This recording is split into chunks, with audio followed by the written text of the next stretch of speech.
గౌతమి స్నానాన కడతేరుదామన్న మునసి చన్నీళ్లలో మునుగలేను తీర్థయాత్రలచే కృతార్థుడౌదమతన్న బడలి నియమంబునే నడుపలేను దాన ధర్మముల సద్గతిని జందుదమన్న ఘనముగా నా వద్ద ధనము లేదు తపమాచరించి సార్థకమునందుదమన్న నిమిషమై నన్ను మనసు నిలుపలేను కష్టములకోర్వనా చేత కాదు మిమ్ము స్మరణ చేసదనా యథాశక్తి కొలది భూషణ వికాస శ్రీ ధర్మపుర నివాస దుష్ట సంహార నరసింహ దురిత దూర. ఈ కలియుగంలో చాలా విశేషం చెప్పారు. ఏమిటంటే ప్రతి మానవుడు కూడా లేచిన తర్వాత పరుగు తొందరగా వెళ్ళాలి. ఎంత కష్టపడ్డా కూడా వచ్చేది చాలటం లేదు. కాబట్టి ప్రతివాళ్ళు ధనము సంపాదన దానికోసం కష్టపడుతూ ఉన్నారు. ధర్మం ఏం చెప్పారంటే కృతయుగంలో యజ్ఞ యాగాది క్రతువులు చేస్తే ఫలితంట.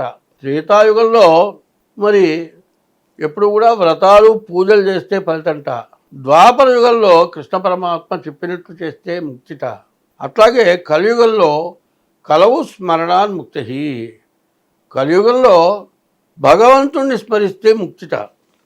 దానికోసమని మనం ప్రతిరోజు కూడా ఒక నరసింహ శతకంలో ఒక పద్యం చెప్పుకుంటూ ఉన్నాం. ఇప్పుడు నరసింహ శతకం పద్యం అయిపోయింది. 10వ తారీఖు బుధవారం. ఇవాళ ఏప్రిల్ నెల 10వ తారీఖు బుధవారం. ఈ బుధవారం రోజున ఫలితం ఏమిటో చెప్పుకుందాం. 10వ తారీఖు ఏప్రిల్ నెల 10వ తారీఖు బుధవారం విదియ. రాత్రి 8:15 వరకు విదియ ఉన్నది. అశ్వని నక్షత్రం. ఈ అశ్వని నక్షత్రానికి అధిపతి ఎవరయ్యా అంటే కేతువు అధిపతి. అయితే అశ్వని భరణి గుర్తుగా అప్పాదం మేషం. ఇది మేషరాశికి సంబంధించింది. మేషరాశి వాళ్ళు ఈ రోజున మరి నక్షత్రాధిపతి కేతువుని వారం బుధవారం కుజుణ్ణి కేతువుని బుధుణ్ణి పూజించాలి. ఈ అశ్విని నక్షత్ర జాతకులంతా కూడా ఏం చేయాలి అయితే మిగతా వాళ్ళు పూజించవద్దని కాదు, అందరూ కూడా దైవాన్ని పూజిస్తే ఎప్పుడూ ఫలితమే. నవగ్రహాలు అంటే అవి గ్రహాలు కావు, అనుగ్రహాలు. వాళ్ళని పూజిస్తే వాళ్ళు మనల్ని అనుగ్రహిస్తారు. కాబట్టి ఏప్రిల్ 10వ తారీఖు బుధవారం విద్య రాత్రి 8:15 వరకు ఉంది. మరి అశ్విని నక్షత్రం రాత్రి ఉదయం 7 గంటల వరకు ఉంది. అట్లాగే వర్జం సాయంత్రం 4 గంటల నుంచి 5:52 వరకు ఉంది. ఈ రాశి వాళ్ళు ఏం చేయాలి? బుధుణ్ణి పూజించాలి, అట్లాగే కేతువుని పూజించాలి, కుజుణ్ణి పూజించాలి, అడ్డసర చెట్టు అంటారు ఆ అడ్డసర వృక్షాన్ని పూజించాలి, ఇష్టదైవాన్ని పూజించాలి. ఇట్లా ఎవరైతే పొద్దున్నే తెల్లవారుజామున లేచి ఈ దేవతల్ని పూజించడం చాలా విశేషం. ఎందుకయ్యా ఈ పూజ అంటే ఒక్కొక్కళ్ళకి ఒక్కొక్క గ్రహం బాగుండదు. మరి ఈ నక్షత్రం ఏంటి? అశ్వని నక్షత్రం, మేషరాశి. ఈ మేషరాశికి అధిపతి ఎవరు? కుజుడు, అంటే అంగారకుడు. ఈ మేషరాశి వాళ్ళు ఎప్పుడూ ఆంజనేయ స్వామిని పూజించడం మంచిది, తర్వాత కుజుడిని పూజించడం మంచిది.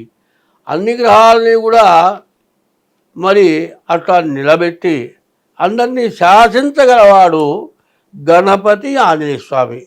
ఈ గణపతి ఆంజనేయ స్వామి చాలా శక్తిమంతుడు.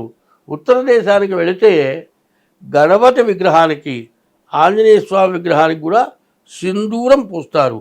ఈ అశ్వని నక్షత్ర జాతకులు ఎప్పుడు ఆంజనేయ స్వామిని, గణపతిని కూడా పూజించాలి. అట్లాగే ఈ వారం 10వ తారీఖు బుధవారం కాబట్టి బుధుణ్ణి పూజించాలి, తర్వాత కేతువుని పూజించాలి, అడ్డసర చతుర్వృక్షాన్ని పూజించాలి. ఇట్లా ఎవరైతే చేస్తారో వాళ్ళకి ఎటువంటి సమస్యలు రావు. అయితే ఈ రోజున వర్జం సాయంత్రం 4:20 నుండి 5:52 వరకు చెప్తాము. అంటే సాయంత్రం 4:20 నుంచి 5:52 కూడా మనం ఏ పని చేయకుండా ఆ సమయాన్ని వదిలిపెట్టాలి. వర్జము అంటే అర్థం ఏంటంటే విడువదగిన సమయము. ఏమీ పని చేయకుండా మానుకోవాల్సినటువంటి సమయం ఇది. కాబట్టి ఈ రాశివాళ్ళు బుధవారం రోజున ఈ 10వ తారీఖు రోజున ఏం చేయాలి?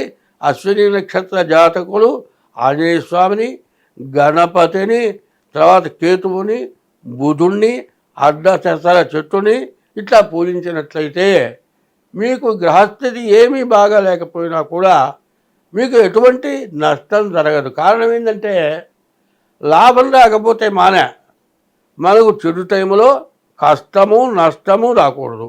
ఇట్లా ఎవరైతే ఉంటారో వాళ్ళకి అన్ని విధాలా భగవంతుడు మేలు చేస్తాడు అని చెప్పుకోవడం జరిగింది. స్వస్తి.